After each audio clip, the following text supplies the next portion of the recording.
This is CNEagles.com. I'm the voice of the Eagles, Adam Cavalier, alongside Carson-Newman head women's golf coach Suzanne Strudwick. It's been a while, 3 weeks between tournaments, but you wrap up the fall slate with the Flagler Falls Slam on Monday and Tuesday. Yeah. Hey, let's focus on the break for a moment before we get into the actual event. Yeah. How did you use this time off to better your golf team? Well, I think the number one thing was that they were able to get home, get caught up in their classwork.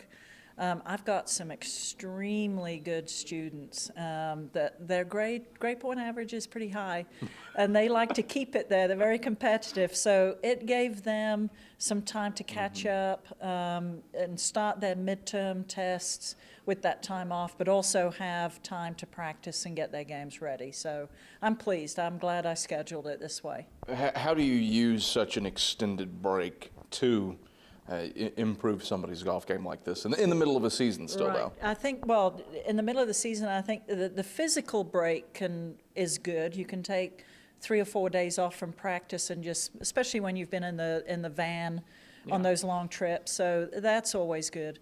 If they have any niggling injuries, then it's good to rest those and get those seen to. But I think the mental break has been really good for our players. That last tournament at PGA National took a lot out of the girls. It was that, that event that was eyes wide open, a new experience for them. So it gave them some time to really digest, where they need to be, reflect on what I'm looking for as a new coach, especially for next year in the spring season. You're not quite to the spring season yet. One more pretty challenging event at Flagler, and Flagler's a solid club as the host school. What challenges do you anticipate at the Flagler Falls Slam? I think just I don't really see them as challenges. What I want to challenge the girls with is getting out of the norm. They've played in this event. I didn't change it from last year, whereas previously I have changed some events in this fall season. So they're familiar with the course, and they have expressed that they enjoy playing it. So that's a good thing.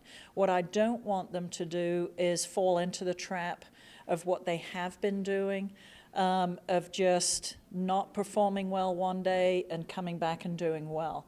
I've needed this break for them to kind of think a little bit more outside of the box. Hey, we can do it, and let's play good.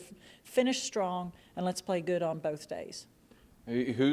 You've had several players this season shoot sub-80 rounds, have great rounds.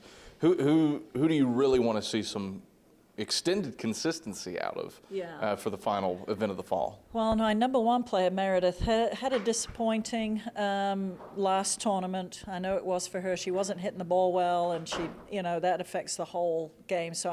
But in practice, she's been hitting the ball great. So I'm expecting good things from her.